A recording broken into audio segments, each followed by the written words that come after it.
Imagine a seguinte situação. Você faz um curso de radiestesia, aprende a perguntar ao pêndulo, a harmonizar os chakras e também a criar receitas complexas envolvendo vários gráficos radiônicos, numa espécie de tratamento de 5, 6 ou infinitas pontas. Tudo vai muito bem até que um dia você se depara com uma pessoa profundamente debilitada. Ela já tentou de tudo: médicos, terapias convencionais e inúmeras abordagens que somente mascararam os sintomas sem resolver a verdadeira causa do problema. O olhar do indivíduo transmite cansaço e você sente, antes mesmo de qualquer análise, que há algo além da matéria. Um bloqueio energético que impede a sua vitalidade de fluir. Sei que este cenário não é surpresa para nenhum de nós, mas essa foi uma das experiências mais marcantes que vivi como terapeuta vibracional especializado em radiestesia. Diante da situação descrita, eu percebi que não bastava seguir um protocolo rígido ou aplicar técnicas isoladas. O verdadeiro desafio era compreender as camadas sutis daquela energia estagnada e identificar os padrões que se repetiam como ecos de um passado não resolvido. Foi então que compreendi que a radiestesia multidimensional não é apenas sobre medir a energia vital ou identificar desajustes energéticos. A radiestesia multidimensional é sobre enxergar além do visível. É acessar informações que muitas vezes escapam à percepção linear. E, principalmente, criar um caminho para a restauração do equilíbrio energético. Esse fato que aconteceu comigo tem tudo a ver com o que vamos explorar neste vídeo. Hoje falaremos sobre Wilhelm Reich e a sua ousadia ao desafiar os limites da ciência convencional com suas pesquisas sobre a energia orgone.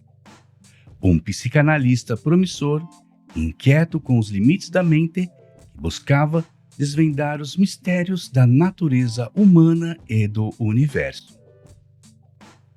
Analisaremos como as suas descobertas se conectam com as terapias vibracionais contemporâneas e exploraremos as razões pelas quais as tecnologias espirituais enfrentam tanta resistência. Uma resistência que parece brotar de uma visão de mundo limitada ao naturalismo.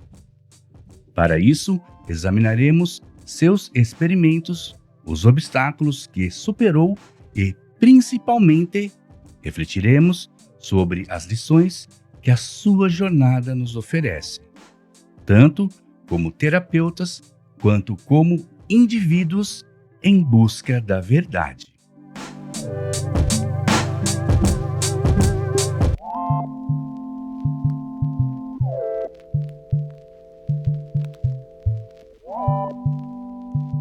Olá, seja bem-vindo.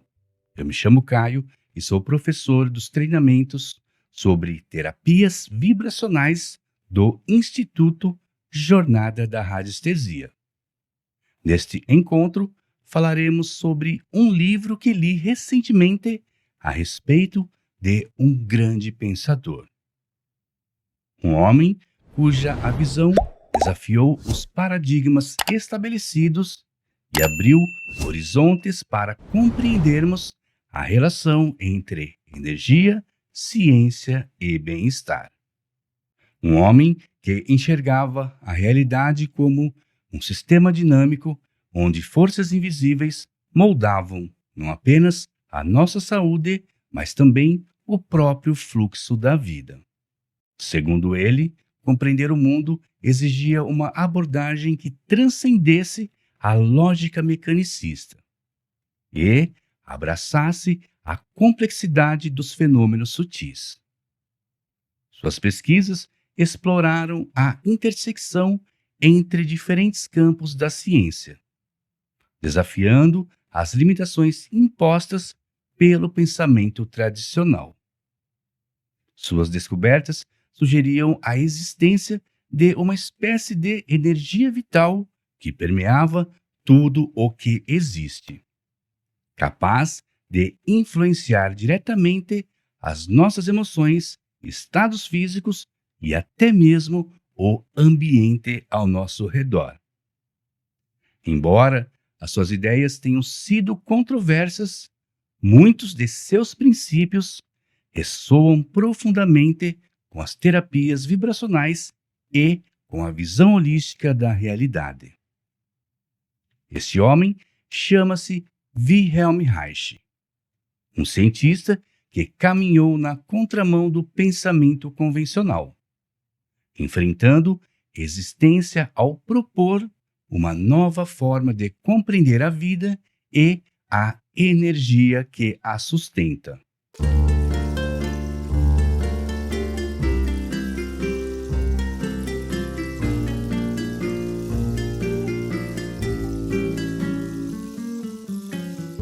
Wilhelm Reich foi um pensador que ousou explorar as interseções entre psicanálise, biologia e física, desenvolvendo uma teoria que desafiava tanto a ciência tradicional quanto as crenças espirituais. Sua trajetória foi marcada por um paradoxo.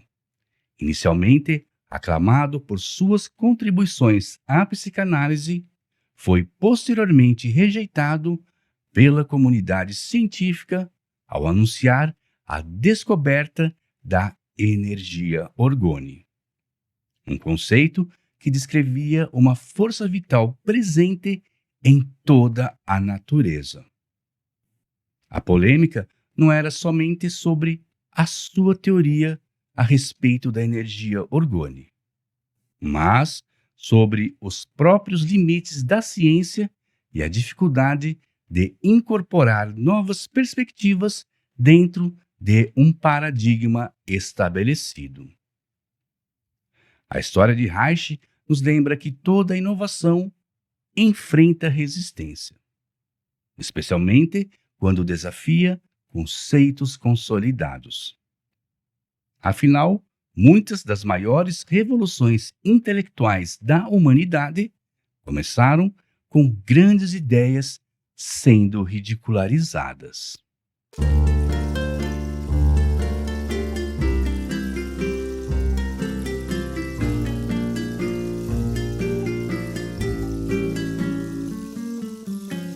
A ideia de uma energia sutil permeando toda a existência não é nova.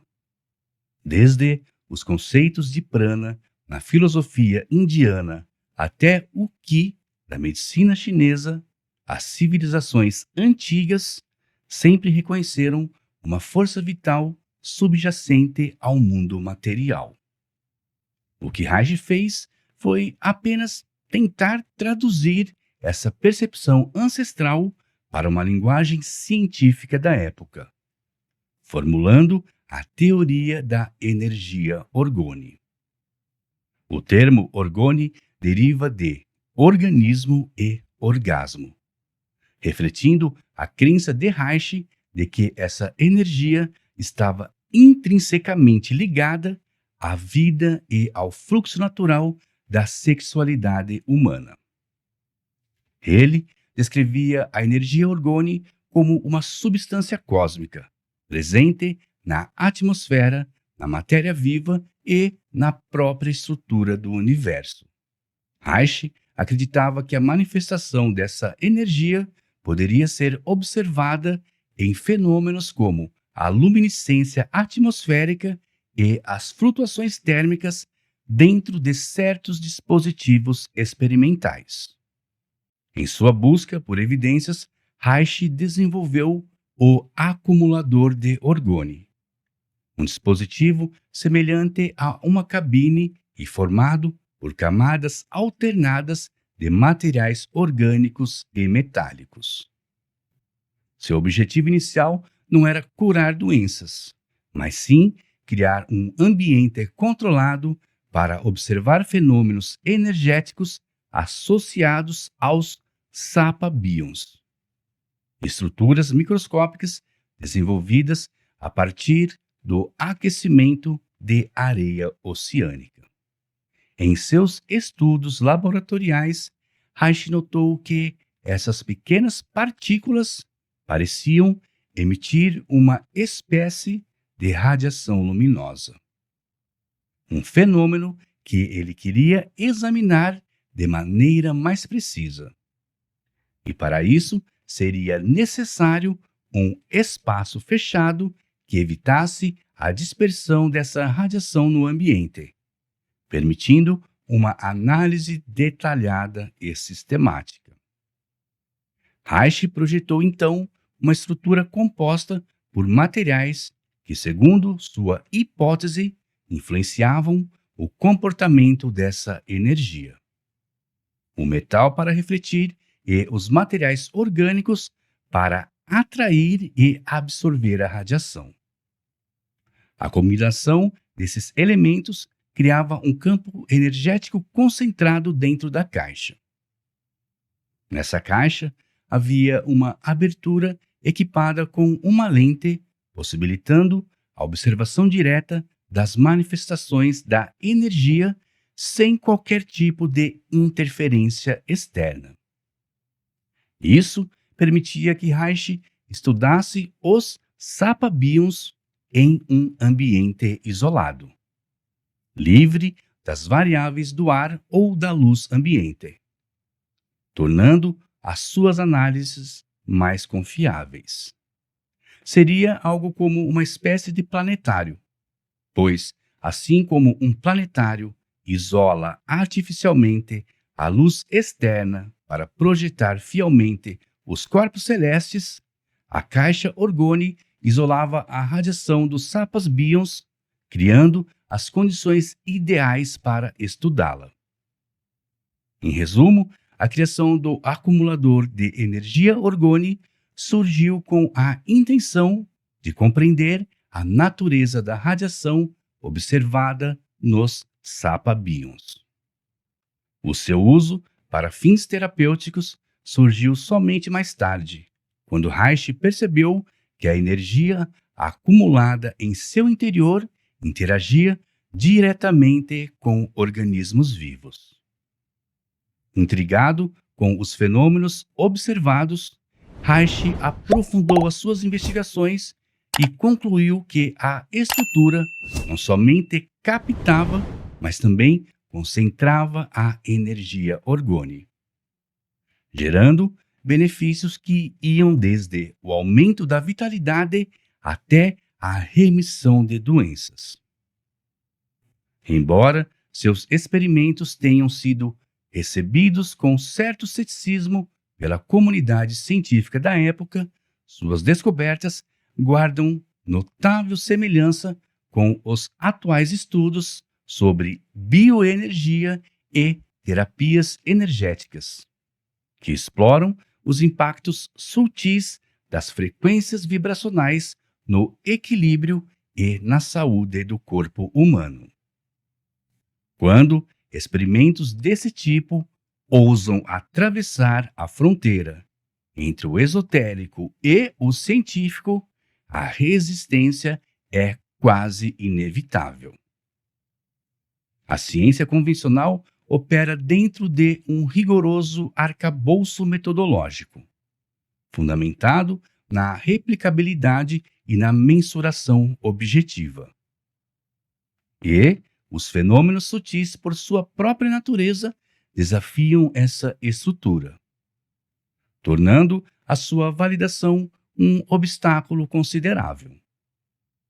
Esse dilema não é exclusivo das pesquisas de Reich, mas também se manifesta em áreas como a radiestesia multidimensional, onde o reconhecimento científico esbarra na complexidade de quantificar forças imateriais que, embora perceptíveis, acabam escapando aos métodos tradicionais de mensuração.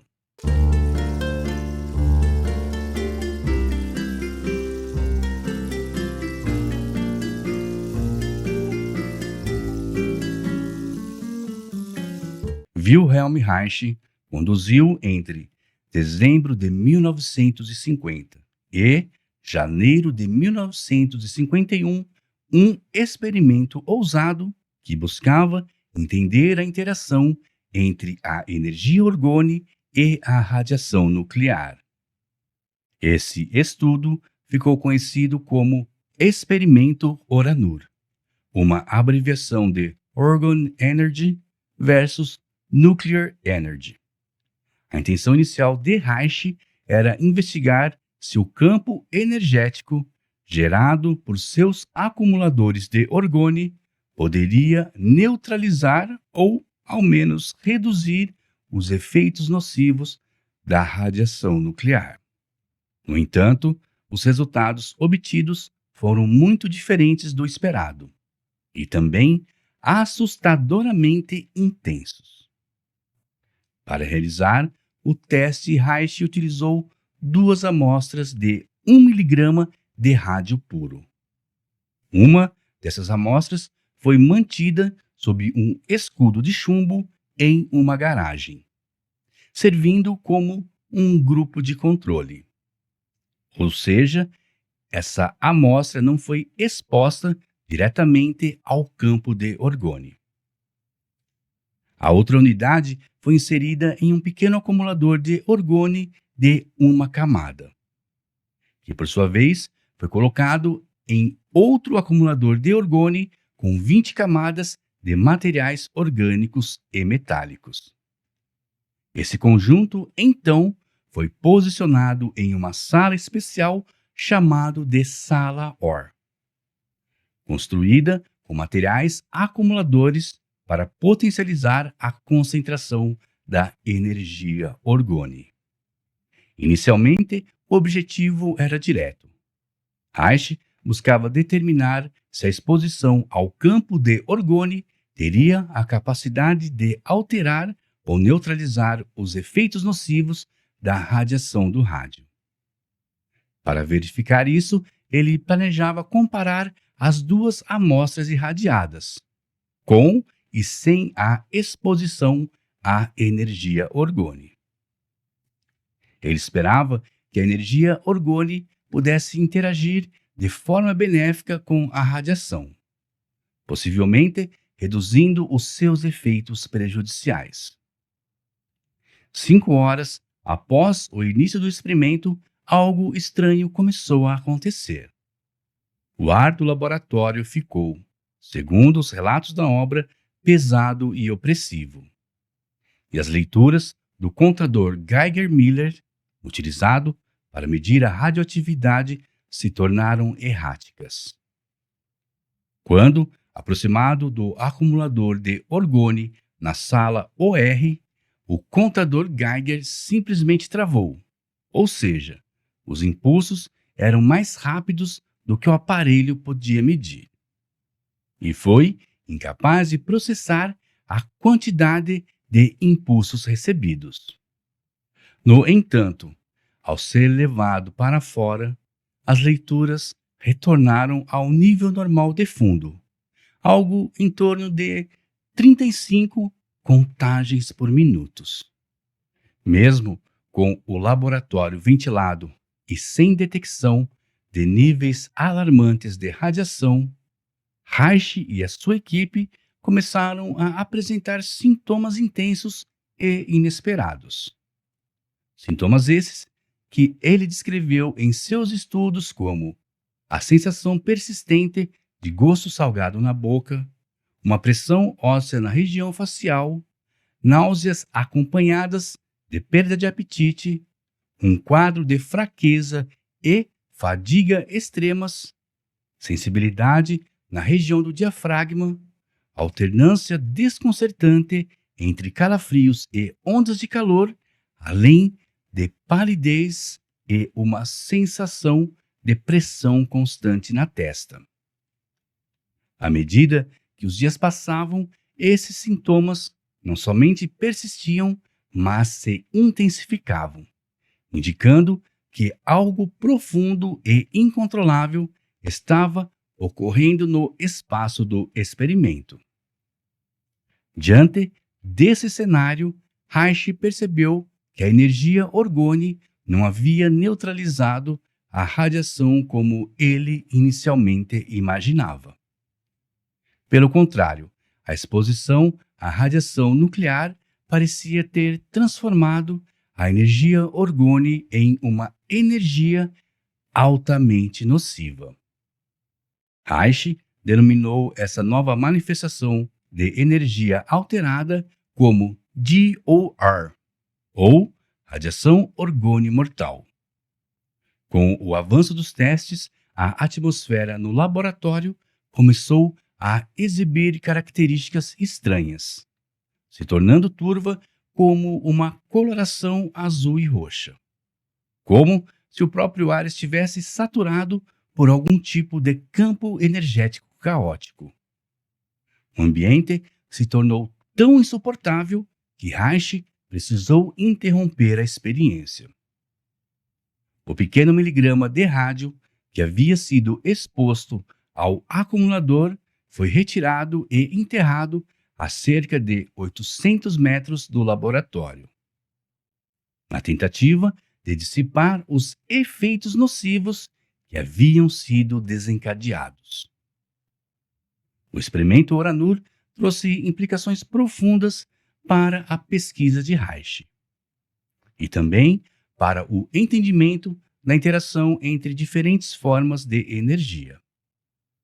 A descoberta da radiação orgone mortal o levou a formular novas hipóteses sobre desequilíbrios energéticos no ambiente, sugerindo que esse tipo de perturbação poderia estar relacionado a fenômenos climáticos extremos, como tempestades e períodos prolongados de seca. Se analisarmos essa descoberta à luz das pesquisas contemporâneas sobre bioenergia e campos sutis, encontramos correlações intrigantes. Muitas tradições espirituais sugerem que o ambiente ao nosso redor pode ser carregado com energias que afetam o bem-estar humano. Podemos também incluir os estudos modernos sobre a geobiologia e a radiestesia, que apontam que campos eletromagnéticos artificiais podem ter impactos semelhantes. O experimento Oranur, ainda que controverso, abriu um campo de investigação sobre a relação entre energia vital, a radiação e perturbações ambientais. Apesar da resistência da ciência tradicional, suas descobertas continuam a ecoar nas pesquisas sobre interações energéticas invisíveis.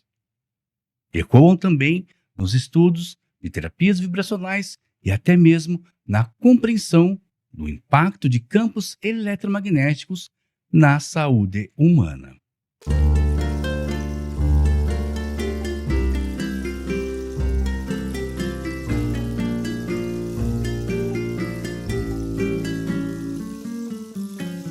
Como vimos, num primeiro instante, Reich acreditava que a energia orgone influenciava positivamente a saúde dos seres vivos.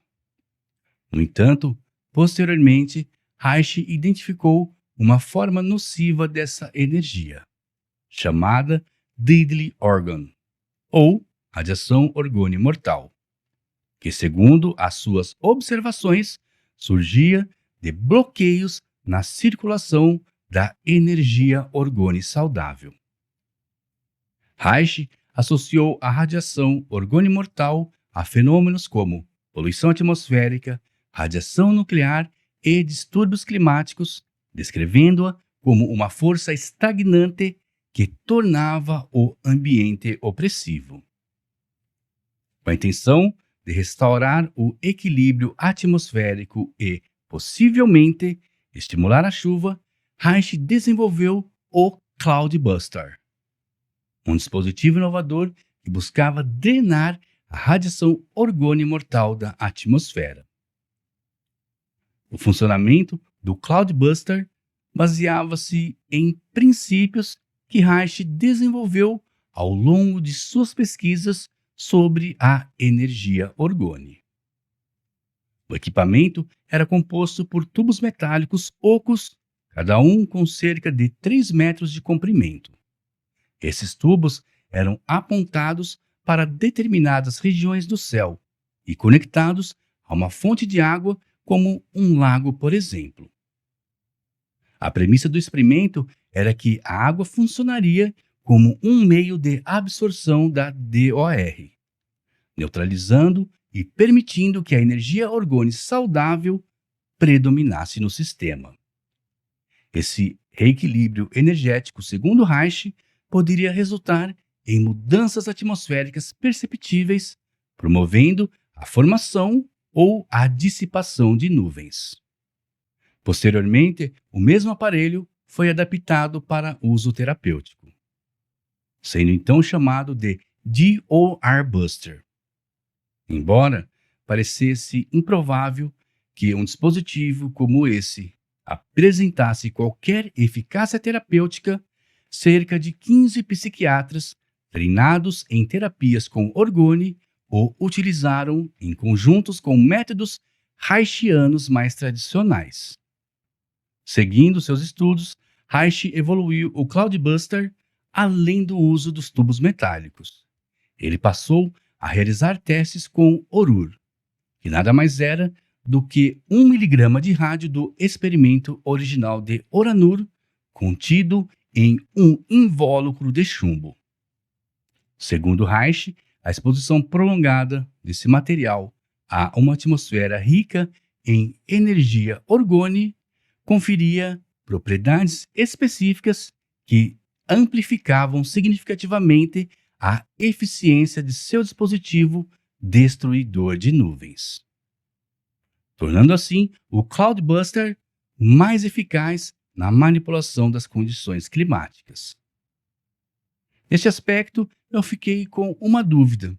Será que, embora o Orur estivesse em uma caixa de chumbo, não existia a possibilidade de que ele pudesse induzir a formação de DOR na atmosfera através da sua interação com a energia orgânica, da mesma maneira que ocorreu no experimento Oranur?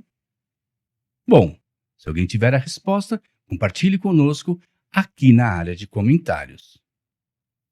Voltando, Reich conduziu experimentos em diversas localidades, buscando evidências de que a sua teoria funcionava na prática. Entre os casos mais notáveis, destaca-se o ocorrido em julho de 1953 no estado de Maine. Na época, produtores de mirtilo enfrentavam uma seca severa e recorreram a Reich em busca de uma solução. Utilizando o Cloudbuster, ele conduziu uma operação de modificação climática e, de acordo com os registros, a chuva caiu sobre a região após um período de seca intensa. O sucesso aparente desse experimento resultou no pagamento da taxa previamente acordada pelos produtores. Testemunhas oculares desse evento frequentemente relataram fenômenos atmosféricos logo após a ativação do Cloudbuster, incluindo alterações no vento, mudanças na densidade das nuvens e precipitação inesperada.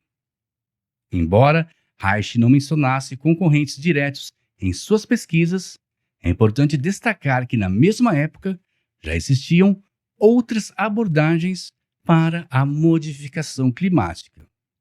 Um dos métodos mais conhecidos era a semeadura de nuvens com gelo seco, uma técnica fundamentada na física tradicional e amplamente estudada pela meteorologia. Enquanto essa abordagem tradicional envolvia a inserção de partículas na atmosfera para induzir a condensação do vapor de água, Reich acreditava que a sua técnica operava em um nível energético mais sutil, manipulando forças cósmicas invisíveis. Essa distinção entre métodos físicos e energéticos marcou o afastamento de Reich das abordagens convencionais e contribuiu também para a recepção controversa de suas ideias no meio acadêmico. A história do Cloudbuster de Wilhelm Reich nos convida a refletir sobre os limites entre ciência, inovação e resistência ao novo. Os experimentos de Reich nos colocam numa encruzilhada fascinante entre a física, a biologia e uma perspectiva energética do universo. Eles nos fazem questionar sobre a existência de forças sutis atuando tanto no clima quanto nos processos da vida, de maneira que ainda não podemos compreender em sua totalidade. Um pioneiro visionário ou um cientista controverso, Reich, sem dúvida, deixou um legado que instiga a curiosidade e a investigação, desafiando-nos a considerar novas possibilidades sobre o funcionamento da natureza.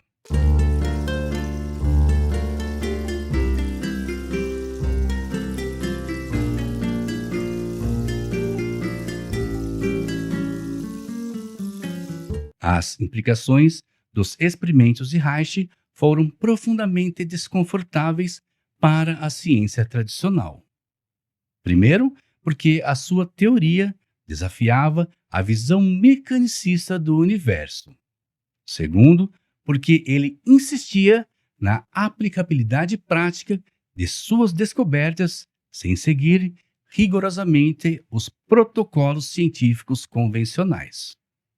E foi nesse ponto que a Food and Drug Administration, FDA, a agência reguladora de alimentos e medicamentos dos Estados Unidos da América, iniciou uma investigação contra Reich, que acabou resultando em acusações de charlatanismo.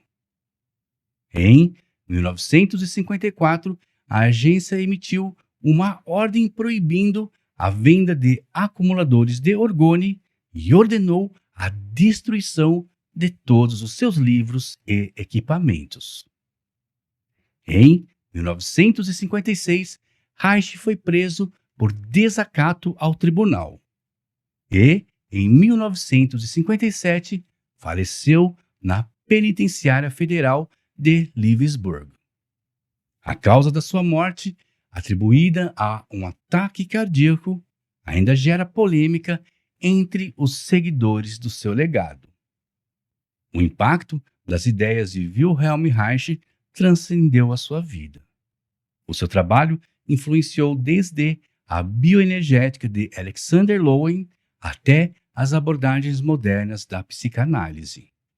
Sua teoria da energia orgone ressoa com as práticas holísticas contemporâneas e também com a crescente aceitação de que a consciência e a energia são elementos inseparáveis da realidade.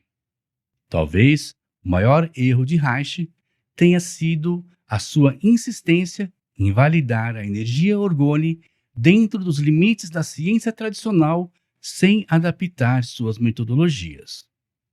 No entanto, isso foi a sua maior virtude: a coragem de questionar paradigmas e explorar territórios inexplorados. A história de Reich nos ensina que a ciência e a espiritualidade não precisam ser inimigas. Muito pelo contrário, quando abordadas com a mente aberta, podem se complementar e expandir a nossa compreensão da realidade. No fundo, a busca de Reich não era diferente da de muitos pensadores espirituais.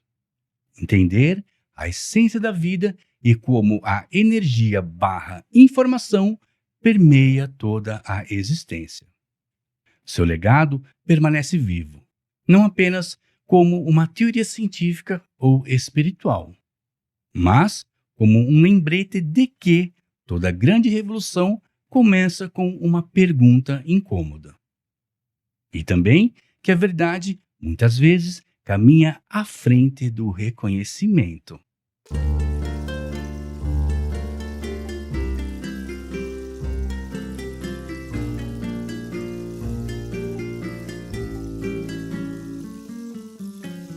Nesta aula, exploramos a trajetória de Wilhelm Reich e a sua ousadia em desafiar os paradigmas científicos ao propor a existência da energia orgone.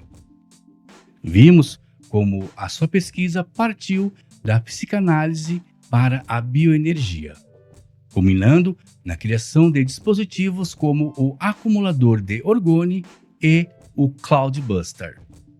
Também analisamos o controverso experimento Oranur, que revelou interações inesperadas entre a energia orgone e a radiação nuclear, levantando questões sobre os impactos sutis das forças invisíveis na matéria e na vida.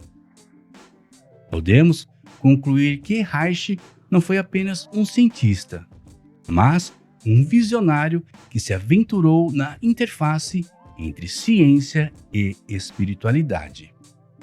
Sua perseguição não foi um evento isolado, mas parte de um padrão histórico onde inovações que desafiam o status quo enfrentam resistência. Essa resistência não invalida suas descobertas, mas aponta para a necessidade de uma abordagem mais integrada entre ciência e as terapias energéticas. O dilema central dessa questão permanece, em especial, no campo da radiestesia e da radiônica. Afinal, como poderíamos validar fenômenos sutis sem os restringir aos métodos convencionais da ciência materialista? Atuar no campo das tecnologias espirituais é um grande desafio, especialmente neste momento em que a visão holística do mundo ganha força na mente das pessoas. A espiritualidade transcende os paradoxos religiosos e se torna cada vez mais clara para aqueles que buscam um entendimento mais profundo da realidade. Como vimos ao longo da jornada de Wilhelm Reich, o grande problema foi a falta de uma metodologia científica baseada nas rigorosas estruturas da ciência convencional. Apesar de Reich ter desenvolvido a sua própria metodologia de experimentação e observação, seus estudos não se alinhavam aos métodos científicos tradicionais. É claro que esse é um campo que exige evolução e não cabe a nós, terapeutas, anestesistas multidimensionais, resolver essa questão. Esse deve ser deixado para aqueles que são considerados cientistas de vanguarda, que buscam explicações científicas para fenômenos místicos, esotéricos e espirituais. Porém, é importante considerar que, no campo das terapias vibracionais, existem algumas pessoas que acabam perpetuando ideias supersticiosas sobre as tecnologias espirituais, o que dificulta ainda mais a interação entre ciência e espiritualidade. É claro que isso não ocorre por intenção, mas sim pela falta de um pensamento lateral mais desenvolvido a respeito de temas que envolvem a terapia vibracional. Muitas vezes, isso se deve a um conhecimento superficial, fragmentado e desorganizado, que acaba por replicar práticas supersticiosas e, por vezes, contraditórias. Por isso, defendo que o sucesso como terapeuta surge da combinação entre sensibilidade e conhecimento. Quando falamos sobre espiritualidade, um pensamento linear do tipo, para o problema X, use o gráfico Y, ou pergunte ao pêndulo o que ele responderá não é suficiente. É necessário compreender as nuances envolvidas na aplicação da radiestesia multidimensional. Sendo assim, para atuar como um terapeuta vibracional de excelência, não basta apenas conhecer técnicas isoladas ou ter acesso a um conjunto de gráficos radiestésicos. O verdadeiro domínio da radiestesia multidimensional exige um pensamento lateral capaz de compreender as nuances, os bloqueios energéticos e encontrar soluções que transcendam a lógica mecanicista da realidade. A interação entre campos vibracionais, estados emocionais e padrões energéticos demanda um olhar holístico e sistêmico, além de um profundo comprometimento com o aprendizado contínuo. Se você deseja aprofundar o seu conhecimento e desenvolver essa visão ampla e estratégica, convido você a conhecer a formação online Jornada da Radiestesia. Está disponível em um lote especial com bônus exclusivos. No Instituto Jornada da Radiestesia também oferecemos treinamentos específicos para quem busca um direcionamento mais personalizado em sua prática terapêutica. Os links para acesso estão na descrição e no comentário fixado. E se você quer entender mais sobre o tema bioenergia, recomendo que você assista ao vídeo que eu sugeri na descrição. E agora eu quero saber a sua opinião. Deixe aqui nos comentários se você já teve alguma experiência com terapias vibracionais que desafiaram a sua visão de mundo. Sobre o nosso encontro, o que mais chamou a sua atenção nas pesquisas de Wilhelm Reich. E por fim, como você enxerga o futuro das relações entre terapias energéticas e a ciência convencional. Se você ainda não for inscrito no canal, inscreva-se agora para não perder os conteúdos exclusivos sobre a radiestesia multidimensional e terapias vibracionais. Deixe o seu like e compartilhe este vídeo com as pessoas que você ama. E claro, compartilhe os seus insights na área de comentários, pois cada reflexão é uma semente que germina e fortalece a nossa comunidade de conhecimento. E antes de finalizarmos, eu convido você a fechar os olhos por um instante, respirar profundamente e se conectar com a sua essência divina. Que possamos ser faróis do amor divino para aqueles que são lançados na tristeza. Que irradiemos compaixão, paciência e boa vontade, abrindo um canal para que o amor divino alcance todos os seres. Confiamos no poder ilimitado do Espírito Divino para trazer saúde, equilíbrio e bem-estar para todos nós. Paz, amém. Gratidão por ter me acompanhado até aqui e nos vemos em nosso próximo encontro.